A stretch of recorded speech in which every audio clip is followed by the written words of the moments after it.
Once you get to a level, that's the easy part. If you get to the top level, the easy part's that getting there. I think the hardest part's staying there and improving and challenging yourself again and again and again. I think it is one of the most demanding places. I think if you're going to win and compete for trophies, you have to be so fit, so fit, and you have to have a level of smarts and aggression. And he always reminds me about the time he tried to have a go at me on the bus when I was still half cut. And he said I just slept all the way down to Doncaster, scored a hat-trick, won man of the match, and then got back on it on the way home. So.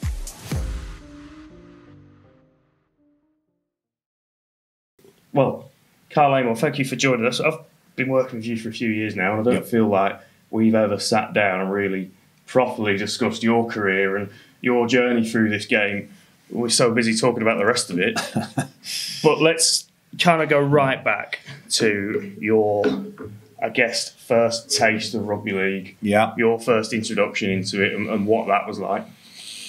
It's difficult actually to really recall. There's a couple of moments I remember as a kid, but they weren't great moments, you know, from playing. I always remember. I can't remember. We were away at somewhere, and I remember actually not wanting to do it. I was actually quite scared to play the game. I thought you'd get hurt, etc.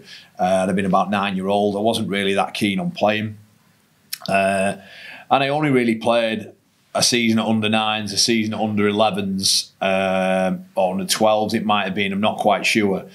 But I didn't really, I was never really a lover of the game as such. I always remember I'd walk home, so where I lived, Lewis, you had to walk over my old high school field, and then you had to cut across that, and then you drop down into my amateur club. And I always remember I used to, you know, my mum, you know, I'd you know, 3 lads and 2 jobs as well. So a lot of the time I would walk there myself. It wasn't too far, do you know what I mean? It's not like the world we live in now, especially in Cumbria, you'd let your kids walk around and be out. And so yeah, I always remember walking home and just absolutely freezing to a point where, you know, you were like nearly crying, you know what I mean?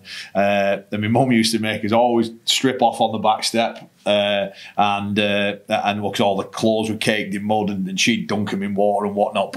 And then you know, when you got in the bath and you would burn. Do you know? I always remember that. And then my mum, she always used to, after every game, she'd have chicken noodle soup and bread rolls for us. And I always remember getting out of the bath and just eating that. And then they're like, I know it sounds stupid thinking about food, but that's what my earliest memories of the game were. They weren't exactly brilliant, but.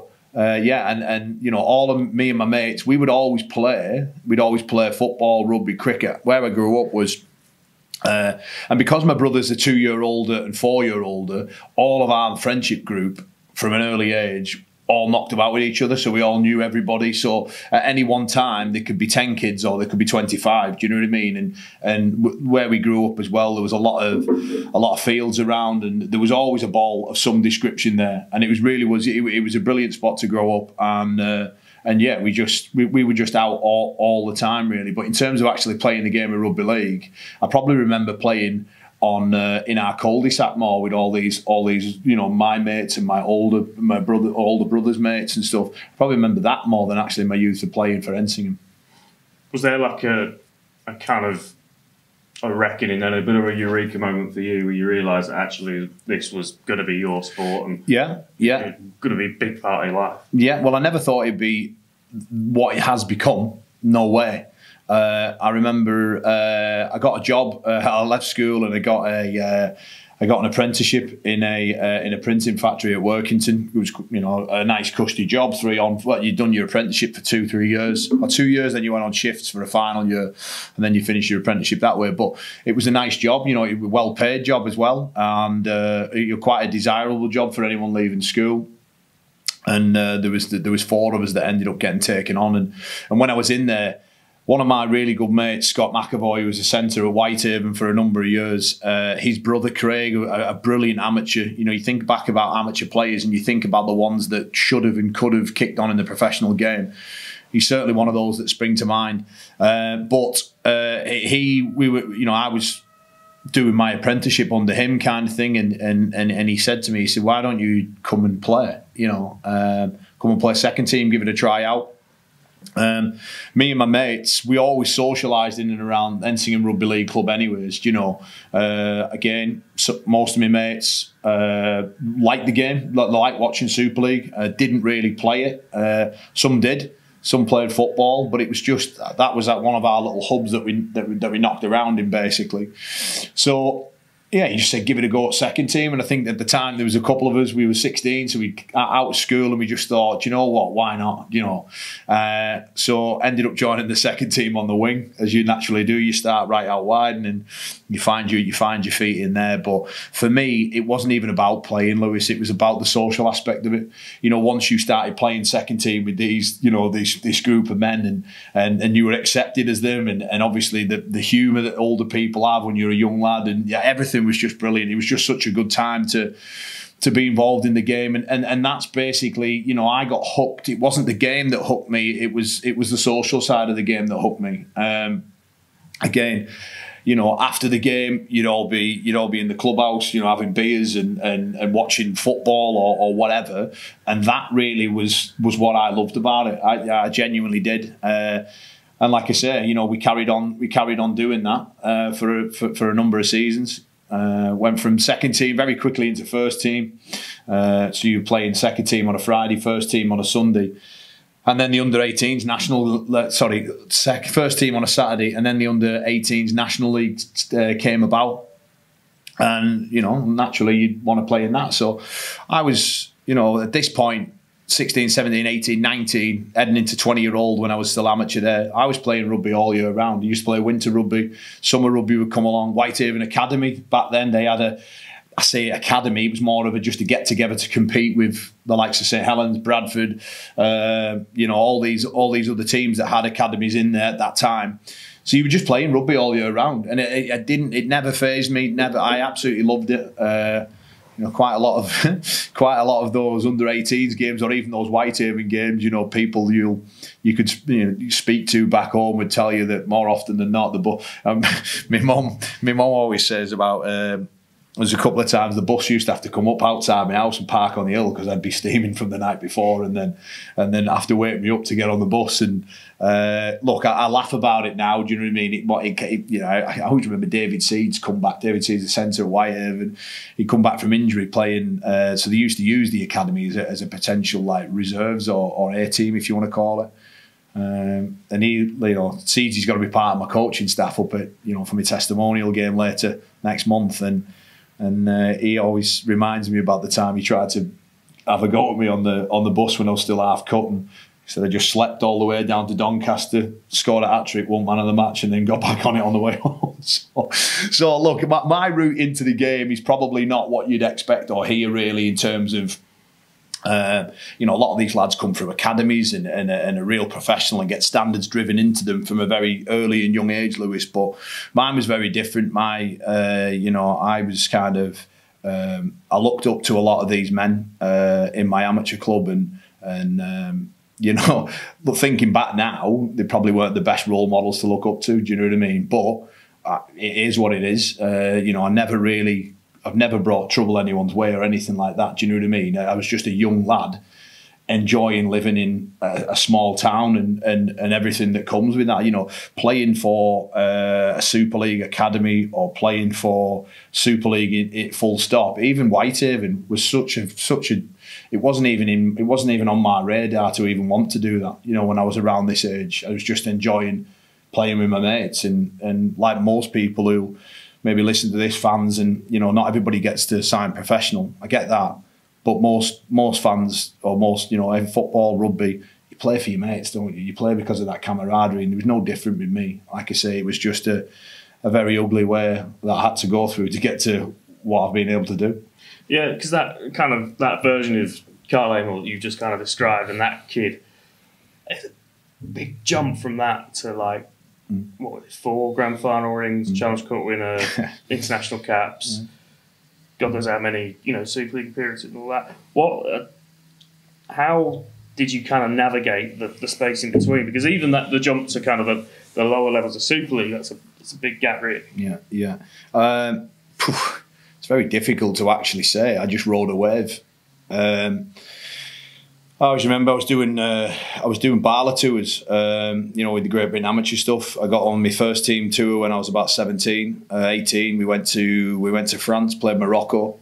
Year after that, under 21s wanted me to go and play in Russia in there, and I was all set for getting my head around going to Fiji, Samoa, and Tonga. I think it was 2008, I think that was, or 2009 tour that came up. But at the time, I had Whitehaven and Workington ringing me. And just before this, actually, I had a trial at Wigan. So I played in a Wigan shirt for 4 games that maybe not many people know about. It was albeit their A team. And what a great A team it was, I remember I was on this bus one day with Amos Roberts, Calderwood, Sam Tompkins, Joel Tompkins, Chris Towson, Eamon O'Carroll, Liam Farrell. These quality names. We were all just kids playing in this great, team. I had a month trial there. Sadly, it wasn't. I actually went as a centre, believe it or not. I played predominantly most of my career back row as an amateur, and then when I got picked up to go play for Great Britain Amateurs, Barla, they asked me to have a go at centre, and I had a really good game. They kept me there, and then it was a guy called John Fieldhouse who recommended me to Wigan to have a trial there. But obviously that didn't work out. Whitehaven and Workington came knocking a number of times, really, and then in the end, my girlfriend, now my wife, we fell pregnant with my daughter. She fell pregnant with my daughter, and for me, Whitehaven were offering, I think it was £350 guaranteed every month, Lewis, and then there was winning and losing pay on top of that. And I just thought she really wanted this, and I've said this story a couple of times, really, but she really wanted this Silver Cross pram for our daughter. And in the end, I just thought, you know what, I've got these hounding me that much. It may be, if I go, and even if I don't play, I never in a million years thought I'd even get to play many games at Whitehaven, because they had a decent side there. They'd finish regularly in the top half of the table in the playoffs. I just thought, if I go there and, even if I do pre-season or, I do a year of my contract, I said, we can buy this pram ready for her due date, which would have been in February. So I know it sounds really stupid to say, but I always struggled with a bit of belief, Lewis. I never really believed in myself. What I was able to do was I almost worked that hard on my fitness and stuff like that it was going to be very difficult for me not to be involved in the game. Do you know what I mean? But in terms of actual ability, no, I made a career on, I know what I was. I made a career on working very, very hard, and the best seasons I had later on in my career come from that, and the worst seasons came when I decided not to. Do you know what I mean? So there was a lesson in there right the way throughout my career. I got peaks and troughs, as every player does, all the way through it. But I think I don't think there was ever really like a eureka moment in there. I just kind of, like I say, I just worked hard and rode a wave, and it carried me in good stead, I suppose. So having kind of come through the amateur game, paid for that pram, was there a moment where you thought, I best start taking this seriously, actually, because something could happen here? Well, I've always loved being fit. I've always loved training, and I've always loved I actually like training on my own, because I can take myself to I kind of have I can compete in my own head. You know what I mean? If I train with somebody else, I like talking. We know that now, and I tend to sort of just if I'm training with someone, I'll just start gassing. I won't take it as serious. Do you know what I mean? But when I take myself on my own, I can compete hard and train hard, and I don't know really. It's very hard. It's very difficult for me to say how and why my career went to where it went to. Do you know what I mean? Like I say, I just wanted to just graft, really. It was just graft, and that's all it was for me. And they're trying things to try and say to my son now, look, you don't have to be the best player. He's a natural, talented little kid, to be fair. Do you know what I mean? He's got some pace, and I don't know where he gets that from, because it's not me. But I always try and tell him just to work hard. If you work hard in anything, in any domain, you'll get your rewards. I'm a true believer of that. So, and I appreciate I'm skipping a few rungs on the ladder here, but you've come through that process. You've got yourself in at Wakefield. Mm-hmm. How do you reflect on those days? Because as you kind of alluded to, probably a position that you never expected to find yourself in. All of a sudden, you've kind of got to mentally adjust to being a full-time professional athlete. Yeah. Well, I learnt a lesson because I went from Whitehaven, and how quickly I got signed by Leeds Rhinos then was, again, it was just my career just went on a sharp trajectory, really. And when I got to Leeds, I almost, again, it was one of them where I thought, because of the S&C staff, because of the way the gym was trained, because I used to pride myself on doing a lot of extras when nobody was looking around, do you know what I mean? Like, I'd take myself to a gym of a night time, or when I used to work at the factory, I'd run home off a night shift, which was like 6 mile, and then and do things like that, really. And that, for me, always, in my head, I always thought that if I was doing them, then I knew that I had a chance against somebody that wasn't doing them. Do you know what I mean? And I, like I say, we got to Leeds, and you're now under this super professional, you know, they just won 07, 8, 9 in a row. They were the best in the world. They were world champions, I think they were, and I think they were. Yeah, they could have been. But anyhow, they were the best in this country. They were the benchmark by far. And you got there, and obviously the way they did things, you know, all your training was monitored, load, and all this stuff that GPS, never even heard of it, really. So I kind of just thought, right, that's it. That's how you train, that's how you do things. But I think once you get to a level, that's the easy part. If you get to the top level, the easy part's that getting there, I think. I think the hardest part's staying there and improving and challenging yourself again and again and again. And I'm not for 1 minute saying that because, you know, the S&C staff stopped me training or whatever. I'd never been coached. You know, I'd played Whitehaven for 6-7 months, then got signed at Whitehaven, went to Leeds, and you had this team of superstars. And I always think I've worked under some of the best coaches within our game, and I think when you're surrounded by a squad that's as good as what that 07, 8, 9 was, and you know, I can say that because I've just come out of one now with St Helens. At times, Lewis, and this is not me sort of disregarding the coaches that I've had.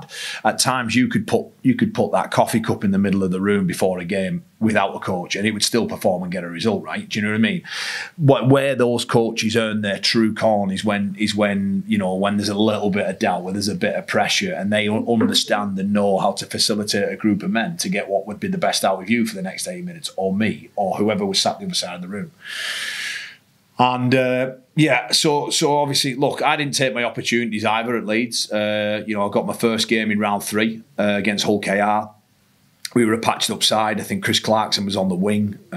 Myself was in there, like Luke Ambler, for those who remember. We were down to the bare bones, and we got beat by OKR the week after. We went to the DW Wigan, and we got, you know, I played about 7 minutes and got hooked off. But I always remember whenever I played for Leeds, I was so nervous, Lewis, because of the enormity of, and probably a bit of my own ego as well, because I was well known back up in Whitehaven for playing the amateur game and rising very quickly. I always felt that a lot of people would be watching. Do you know what I mean? Would want to see how I get on, because you naturally always get people along the way who, you know, I used to go back home and there'd be one or two. I say one or two. There'd be a couple. You get it on every night out, where they'd always tell you what they thought of you. You know, that you weren't good enough, that you'll soon be back here, etc., etc. But you know, when I played in those games, I always felt there was a lot of people watching in Cumbria, and I just didn't really cope with it at all very well. And the best thing that ever happened to me, looking back, was ended up going to Wakefield and playing 80 games there with no pressure, nobody really watching. You get the odd game on Sky, and I'd be able just to settle into that role and do my thing. And then as soon as I got to Wakefield, Lewis, I knew straight away that I'd given up quite a lot, with my wife leaving her job, me moving out, you know, my daughter that was 3 months at the time, it took her away from all the family and everything. Although it was 3 hours away, we were in Leeds, it wasn't like we were on the moon. But, you know, anyone with a young family knows it's pretty, you know, you're in a grind, aren't you, when you've got young kids, and to have that ability to sort of have a relative or a friend or whatever around there just to give you a little bit of respite time. We didn't have any of that. And you know, I'd given up a lot, so I knew that when I went to Wakefield, I had to go back to working hard again. I used to, you know, I'd train, you know, before training even, I'd go to a Total Fitness, and whether it be the pool or the bike or the rower or whatever, I just managed to just grind it out again. And then, you know, it took 3 years, but I managed to get what I was chasing, and you know, St Helens and Huddersfield came in at the time. Both of them came in, and thankfully I made the right choice and went to St Helens. Yeah, and that leads us nicely on to your time at Saints. And it's funny because like I do a lot of work with you. We sit and we talk about St Helens and that team now. And we kind of analyse it, and we kind of pick the bones out of it. But do you ever kind of look back on that? And I guess it was sort of the last 4 years of your time there where it really clicked and trophies started coming regularly. And do you ever, have you kind of contextualised, come to terms with in your head what you were part of, that you were, and for you know a significant part of a team that has achieved not just something that like is good in rugby league, but St Helens were probably still are the most dominant sporting club in this country in any sport at the moment.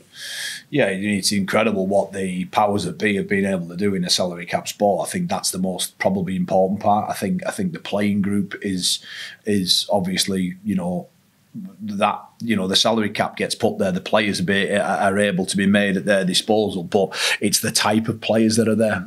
And I think back to that lead side, 07, 8 and 9, you look at the core group of that, they were based on young Leeds, Rhinos Academy players. You look at St Helens, your Tommy Makinsons, Percival, Roby, Lomax, you know, the list goes on and on in terms of local quality players that in the end, all internationals as well, you know, in the end that a lot of the ingredients came at the right time. The right coach came along, the players, the key players, you know, the key players, the quality players, the international players were all at the right age. They'd all experienced hurt. They'd all experienced loss, so they were hungry.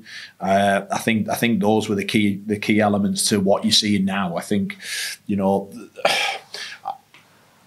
I think most people don't realise when you win one grand final, mentally, Lewis, you all fall a little bit in love with yourself because it's job done. You know, and you can naturally go, that was great. You know, but to get that group. Everybody, you hear the word in sport, don't you? Once you win one, you get hungry, it's a drug, you get addicted. I get that because it is. But does it actually? Are they as hungry as what they were before? I don't think so. I think they are hungry, but if it doesn't come off, they go, oh well, we won it last. Like, do you know what I mean? They're not as hurting as much, I don't think.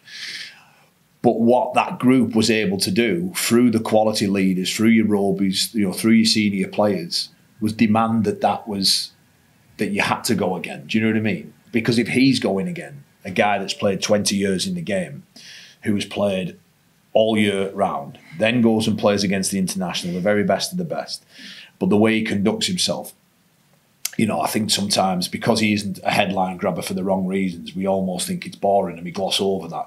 I think any person listening now, if they've got a young relative in the game, you cannot look past James Roby as who you'd want to model that you know, your son or daughter on, but you know, for the right reasons, he does everything right by the book, but we don't really celebrate it. It's almost boring to talk about it really, because a guy that delivers week in, week out, you know, that's just what he does. Do you know what I mean? But so to get that group going each and every year and demand you had to be very, very fit to play in St Helens, very fit. Like, you know, you speak to any player who's either in it now or has came out of it. If you haven't got that base, you've got no chance of playing in there really. But what a time it was! It was unbelievable. I think back and I look back at some of the opportunities we had before 2018, before Justin came in, and I think we wasted a couple of years. I think we wasted a few years. I think the playing group, we got some bad recruitment around that time, some really bad recruitment, players that would not really you would sign, you know, a top club. I think the remit from the board or whatever must have been try and recruit cheap and see what happens. Got it wrong, but also as well off the field we weren't great. You know, there was probably a lot of socialising going on there and a bit too much of it. And it was around when Justin Holbrook came in where he got rid of the ones that were doing too much of that and enjoying themselves too much without working hard. And he brought in this ethos of working hard and making the right choices. And it's something so simple. I always remember one of his first days, he used an analogy like, if you're going out for a meal with your family, if you want to get burger and chips, just swap your chips for a salad. You can still have that, but bring your choices better and think about the team when you're doing it. You know, do you know what I mean? It might come across as a bit of a rubbish analogy, but that's how he explained it. You know, if you're going to have 4 beers after a game, have 3. And slowly but surely, the mindset of the playing group, the culture of the playing group, just started to be born, really. And it's what you see today. Justin Holbrook was the foundation of every single thing that is what is happening at that club now. And I know that because I've seen, you know, when Christian Wolf came in, yeah, he made us better defensively. There's no doubt about that. But what he did and what we are KPIs and everything that we based our game on was what Justin Holbrook brought in. And I dare say they're still doing that now. Do you know what I mean? You know, obviously they'll tweak it along the way. Well, all have his style, but he was the main driver behind I think what you see now. But you know, there was always a question mark with the sides with Justin, was did we really have the metal underneath when we were under pressure? And we showed a couple of times we cracked. 2018, 2017 even, the Luke Gale drop goal. 2018, the playoff game against Warrington after we dominated that year. 2019, we're losing to Warrington in the Challenge Cup. And then we went on course and we went on and won that grand final. So we had 2 years of near nearlies, do you know what I mean? And I think that really helped us then just, you know, after that Salford grand final, a fire was lit there and that fire's still burning now. So let's talk about your role within that St Helens team, and obviously the position you played in the middle. Yeah. You know, right in the kind of engine room of it. It always, to call it a kind of simple job, it's probably a bit disrespectful and a bit too easy to talk about. But in some respects, your job, I would imagine, by the likes of Justin Holbrook, would have been laid out in reasonably simple terms. Yeah. Your job was to get the team moving. Yeah. You know, my job was to carry the ball and make my tackles, and it was as simple as that. But everything that Justin Holbrook's sides are based on, and Christian Wolf's and Paul Welland's, it's effort-based areas. It's areas that where you know, players think they do it, and they probably do it, but do they do it to the quality that it needs? I'm talking about your kick pressures. I'm talking about covering the inside of someone's like inside shoulder. I'm talking about diving on a loose ball. I'm talking about effort areas that require no skill, and it's just, again, I go back to that word choice. It's a choice in your head when you're absolutely gone. Can you do that? Do you know what I mean? And one thing I'm very, very proud of, Lewis, is that, you know, I played something like 220 games for Saints in 9 seasons. That's 25 games a season. So I played more than enough in my role, you know, within there. I think I started just as many games as what I did coming off the bench, albeit I probably came off the bench for the better years. Do you know what I mean? So I understood what I was, Lewis. I understand what I've always understood what I am. I think having a realistic perception of what you are as a player is important. And I think once you know your role, I think the best players or the best sides always know what they are, what they're not meant to be doing, but not under-deliver on what they are. Do you know what I mean? It's almost, you have to, you know, if my job is what it is, don't try and be anything over it. Don't try and be anything under it. And as long as you do that, the quality sides in a salary cap sport will always have the superstar players in you. I always think the best teams as well will carry 3 egos. Do you know what I mean? A lot of people talk about not having ego in sport. Load of rubbish. Absolute load of rubbish. You always have 3 players in a rugby team, particularly a rugby team, who believe that everybody's there to watch them, to believe that they are the match winners. Normally they are, do you know what I mean? And you know, because evidence shows you that more often than not, when the chips are down, these players deliver. Do you know what I mean? And that's what they paid to do, and that's why they paid what they are, you know, more often than not. I always think you can carry 3 or 4, 3 egos maybe in a side, but everybody else has to fit into that system and understand what they are. And the moment you don't want to be that, well, you don't play in that team. Do you know what I mean? And I was a cog in a wheel, and that's it. Do you know what I mean? But I was able to do that, and there's an art in there to being able to do it for as long as what I did. Do you know what I mean? Players might get frustrated, or you know, they might see that they perhaps wanted to be paid more, and then once they start asking that, you know, that's when they get moved on. You see so many players at big clubs, you know, once they start commanding more money, Well, they can't fit into that system. Do you know what I mean? Because the bigger clubs will want to pay usually, 9,671 or a prop or whatever the most money. Do you know what I mean? So everybody has to understand where they are, what they are. And I do believe that at times in your career you're overpaid, Lewis, and I do believe at times you're underpaid. I think I have been both of them. Do you know what I mean? But end of the day, you can't blame the player. The player doesn't go in and say, I want this, give me that, I'm signing it. That gets offered to you. Do you know what I mean? So I think at times, and I think it's understanding it all. I think only as you get older, you can start putting things in the boxes, why things happened that way and why did you think that way at the time? And a lot of the game now is psychological, physically. Everybody is there. You put everybody you put the whole team, every player, who's played however many games, you put them on a training field and do a bleep test. More often than not, those players will finish relatively, there'll be a few anomalies. You'll get your James Robies who stop the tape, or you'll get some of your bigger fellas that, but by and large, Lewis, everybody will sit in that group. But where I think the biggest difference is, and the biggest win and the biggest gain, is mentally. St Helens have showed how they can mentally go again and again and again and again, and when everyone writes them off, or when they go into, look at that win over in Penrith. Yeah. No, nobody in the world give them a chance. Nobody in the world give them a chance. People ask me, do you think they're going to win? They asked me on TV, and I said, yeah, because I wanted them to win. I didn't believe they'd win.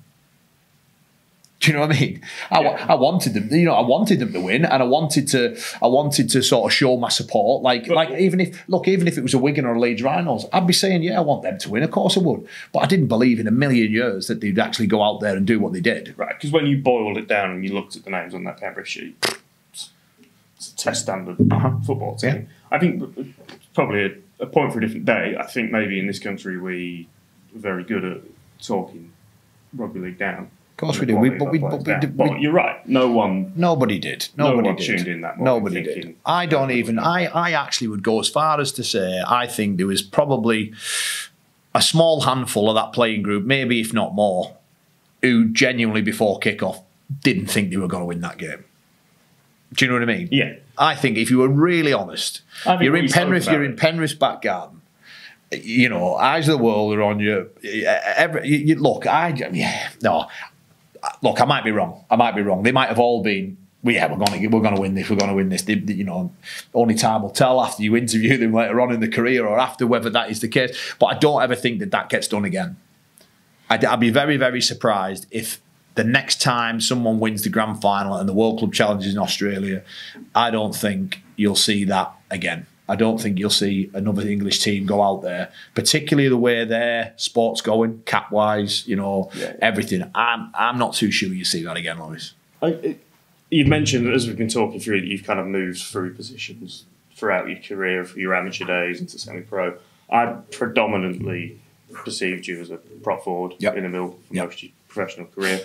Has that position changed? Because as someone who's not a professional rugby league player, I can very easily point at full back, loose forward, halves, even elements of the three-quarter line, and kind of point out very obvious developments and how those positions have changed in the last 10, 15 plus years.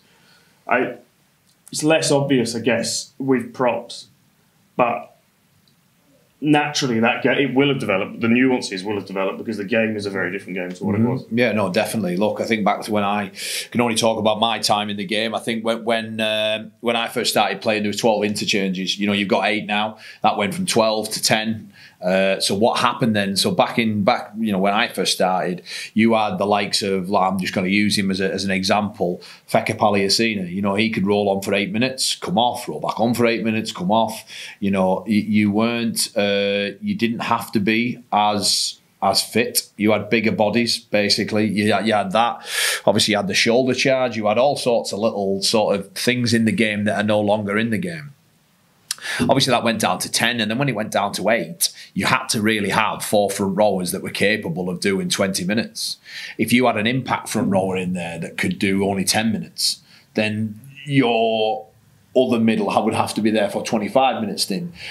But not just be a stint and survive. You could do that at likes of Wakefield. You could play 25 minutes and survive But in order to compete at the very top and do trophies, you have to do all the effort-based stuff. So it has to be all or nothing kind of thing. And I think that, do you know what the biggest thing I think has changed over the last couple of seasons? And it was kind of, obviously, it came at the right time for me because I was never blessed with it, leg speed. You look at the best front rowers now, they've got terrific leg speed. They are able to be in a tackle, out, back, foot touch, and lead the line again. Obviously, the times when I played, you were able to make a tackle, you could come back back into the line, and the line could almost leave you, and then you could get ready for the next tackle. Do you know what I mean? Where now, I look at the likes of Morgan Knowles, Matty Lees out of that same side. You watch their reloads in games now, in big games. Just have a look. When they get in at third man, and especially if they're anywhere near the goal line, they are out of there like that. Yeah. Bang, foot touch and away again. And their ability to cover ground, particularly, if you get a wide pass and a half gets a wide pass and he's on like that B defender, you watch the work from the inside. Again, I'll use Morgan Knowles, Matty Lees. There'll be other examples across other clubs. You watch the leg speed of them, the best ones, the best defensive sides. You watch how they get to that half before make him play, before he even wants to do anything. Their ability to do that is incredible, really. And not only that is it incredible, it's incredible when it's 28 minutes into a game and they're still doing it. Yeah. Do you know what I mean? Like, I think back to my first grand final. I think I played 30 minutes straight, started the game with Mossy Massot. Mossy went off after 8, Walmsley came on. After 10 minutes, he went off, Mossy came back on. Then me and Mossy both got brought off. So that was the kind of rotation you were able to do, because you had big ball carriers, Mossy, Al Walmsley, devastating ball carriers. Obviously, Al's still doing it now, but Mossy, when he was, in his peak, he could skittle the best of them. Yeah. So, the game has changed. I think as a front rower now, I think it's, I'm not just saying this, I'm not a front rower anymore, so I can say it, but I think it is one of the most demanding places. I think if you're going to win and compete for trophies, you have to be so fit, so fit, and you have to have a level of smarts and aggression there. If you get that aggression wrong, this day and age now, you're going to be in the bin and you're going to be banned. So you have to be able to think under fatigue, make decisions under fatigue, and actually almost not become fatigued within a certain time frame. So, and then obviously there's the part of the game now that's come in, lots of middle skill set. Until Justin Albrook came in, nobody really focused on skill for middles. Obviously you had your freaks, your James Grahams, Jamie Peacock could ball play to a certain extent.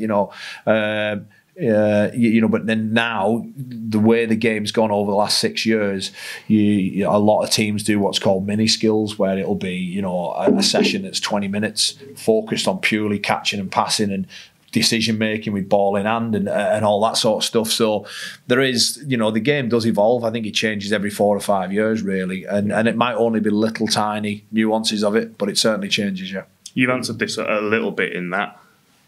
Who are you? When you're watching games now, who's doing it best? You watch the way Matty Lee starts that game in that World Club Challenge. He hits the front rower. His name slips my mind now. He hits the front rower, and that's a test international front rower. Hits him, knocks a ball on. You just watch the efforts of those middles in that game, and keep your eye on the efforts of those middles in the big games as well. But one thing that, again, I'll use St Helens as an example. One thing that they have is they've got a very, very good mixed ability in their forward pack. They've got players that do things all different. They're not all the same. They're not robots. They all do things very, very different. From an Al Walmsley, what he does, nobody else can really do, I don't think, in Super League. However, some of his worst traits are backed up by some of the best traits of Matty Lees, Morgan Knowles, Louis McCarthy-Scarsbrook offers something different. Ignatius Parsi does something different. Yeah. They all become, and then when you've got that, but you've got a foundation of fitness underneath them, Lewis, and leg speed, it makes it like Louis McCarthy, 37-year-old, his leg speed is as good as anyone's. He still moves incredibly well. When you've got all of that, you make it a very, very difficult team to play against and beat. Right, we're going to finish off with a question that I've been putting to kind of everyone as we've been doing these. It's a two-parter. I want you to take a look back at your career and pick out one particular kind of moment that you see as the real high point, the Everest, the peak of your career. And then as you've kind of transitioned away from being a rugby league player into all the different things you're doing now? Is there a kind of just away from the game, or maybe even still in it, a kind of bucket list item that you're really keen to tick off? Ooh. Well, I'll answer the first part, because the first part's quite easy. The Challenge Cup final, the one where we got it, was the piece of the puzzle that I was missing. I accepted that I wasn't going to be involved in a World Club Challenge game, given when COVID and all that sort of stuff. So, you know, so the Challenge Cup final, we lost it 2019. We were so confident going into that game. Credit Warrington, they'd done a number on us that day. But I thought that moment was gone. Got there 2021, and about this time, Lewis, was where I was no longer guaranteed a place in the team. I had to work again incredibly hard just to be in that 17. And you know, thankfully for the latter years of my career, I was predominantly more often than not in that 17. But I got the nod to play in Challenge Cup final, scored the last try, not the winning try, the last try. You can claim it was the winning. I can claim, all right, it was a winning try. No, but what that try did, it cemented no comeback for Castleford basically. So we got that win, and it was the first time the club had won it in 13 years, which is crazy considering not only the success that the club's had in recent times, but throughout Super League, 13 years was probably too long for that time. But yeah, no, that moment, brilliant, absolutely brilliant. Everything I ever wanted and more really out of that. So that was the moment. In terms of after the game, you know, it's difficult because when I got to about 30-year-old, I realised that the next phase of my life's coming. You know what I mean? I didn't really act on it, but I knew it was coming. And I think a lot of players are aware of it. You know, when they get to around 30, 31, 32, they know they're not going to play the game forever. And they almost hit the panic button and think, right, what next? You know, what next? What does the rest of my life, you know, rugby league's predominantly for most, if they have a successful, a long career in it, it's a quarter of the working life. It's nothing. You know what I mean? So, but you're a young man then, so you can't see the wood for the trees, I don't think, you know. And I hit the panic button. I say panic. Yes, probably was actually. I enrolled on a degree and I thought, right, what I wanted to do, Lewis, I wanted to finish the game, and I was aware that there's opportunities. Sport gives you opportunity. Always has done, always will do. You know, there's certain people out there, businesses out there that will employ sports people because of the transferable skills and they'll give them an opportunity. Do you know what I mean? But I wanted to have a degree under my belt that if I wanted to try and get a helping hand somewhere along the way, I wanted to show people that yes, I've been a sportsman, but I've also got off my arse and went and got a degree. I wanted to show employers, whoever it may be, that, you know, that I'm not expecting hands out. I want to showcase that I have a bit of ambition. I have a bit of self-motivation. I have a bit of dedication, and I can complete a degree. And I did that whilst playing. It was like a night school thing we did for 3 years and done that. And then an opportunity got opened up to me at Cowley, where Saints train. There's a high school there, and I got offered a chance to go and do my teacher training in high school, and I took it because I thought it was a transition out of the game. As soon as I finished at Warrington, I had a week off, and then went straight into it. And it was difficult, to be honest. It was very, very difficult. It was difficult for me. Although the school life flew by, it was very, very busy, and I was learning new things, and I actually had good relationships with the kids and the staff there. I enjoyed that part of it. I just didn't enjoy the other side of teaching. I think anybody knows a teacher or has lived in the teaching world, you almost have to walk a mile in the shoes to realise how difficult of a job it is that gets put in front of them. It is a vocation for them. I realised earlier on in there that it wasn't pressing my buttons. You know, I'd come from being in a completely different environment. And there were some days I think it was science and PE I did, and it was some days I'm stood in front of the class, and I'm almost thinking, who is this bloke here? Because this isn't the guy that was 6 months ago. Do you know what I mean? And it was very, very difficult to get my head around it. And you feel like, Lewis, you feel like you're on your own. You know, you genuinely do. And look, I'm not sitting here for 1 minute and saying mental health. Do you know what I mean? And those who suffer with mental health, you know, I get it. I just thought that this is a process I have to go through, you know, and it wasn't nice, and it was uncomfortable at times, and at sometimes I just felt like I didn't even want to go.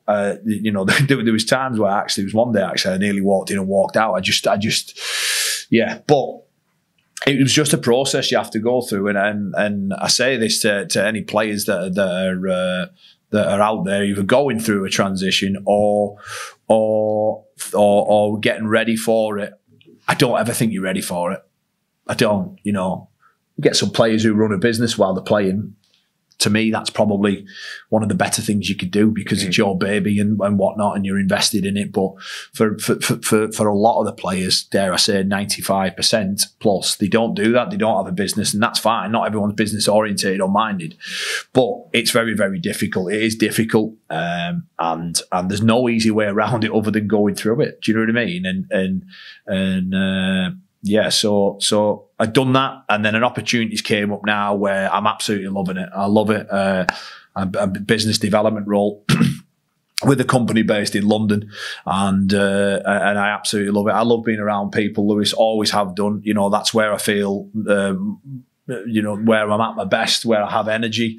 That probably comes from me being a bit of an extrovert and like being around lads in the changing room and whatnot. And I love meeting new people and getting out there. And this role that I'm doing now is perfect. It fits all the bill for that. Challenging in different ways, learning new skills all the time. But I think that, you know, I always think you've got to be open-minded and open to anything that comes your way. And that's the only way you learn and realise and filter out. And this may not be my future role forever. Do you know what I mean? And I reckon this transition process out of the game is going to last a lot longer than the 12 months I've just done. I think it could last 2 or 3 years, really, before I fully not accept, because I accept I don't play anymore. I actually didn't enjoy playing at the end. I didn't enjoy playing. I was turning up because that's what I did, you know. Yeah. But, you know, in terms of do I miss the game, that's a question I get asked. No, I don't. I absolutely love the game. I just don't love playing it as much anymore. So that's, you know, I miss, there's 2 things I miss. I miss the lads, obviously, you never get that back. And I miss feeling physically fit, like incredibly fit. I miss that as well. But you know, I'll carry on. The beauty I've got and found myself in at the moment is that I'm involved with you guys. I'm involved in the game. You know, I'm involved with, you know, commentating and punditry, which I absolutely love, and I've worked incredibly hard to get some opportunities that have come my way right throughout my career. It didn't just happen overnight, kind of thing. So look, you know, in one sense, I suppose that helps that I'm still involved in the game, but in another sense, that, you know, I'm now in a much better place than probably what I was, you know, 12 months ago, really. So I'm glad I've done it. I've got that ticket. No one can take it away from me. I'm a qualified teacher. I can put it in my back pocket, and if I ever need it, or I'm in a different headspace, or when I'm older and I've kind of changed and adapted again, then that may be something I go back into. But for right now, you know, I'm just really, really happy and really excited about what's to come. Well, Kyle, thank you for joining us. Great to catch up. Cheers. It was a big one, a great story from the London Broncos. Richard Branson had just bought the Broncos. So when it went public that I'd been granted a transfer request, I got a phone call with a guy called Brad Rosser, who was the chief exec of the Broncos. And he said, would you be willing to come and speak to us? So I said, yeah. I said, you know, and then speak to everybody and then decide what's the best move for my career and for my family. And he said, right, what are you doing tomorrow? So we had nothing on. He said, right, we're going to send a limo to your house. I was living in Springhead in Oldham. So we're going to take you down to Barton. We're going to send Richard's helicopter up for you, fly down to London, show you the facilities at the Stoop where they played at Harlequins, house in Richmond where we'll live. And he says, and then on to meet the man himself for his house, at his house in Holland Park for dinner. A bit surreal. Remember telling Lindsay, she said, "You're not going to sign for London," because I mean, London were probably a top 6 club at best. I don't think it'd have been any different than being at Warrington in regards to winning things quickly. Some of the players that they were speaking about signing were impressive. So anyway, we went down. I had an amazing day down there, and I actually agreed personal terms with London there and then.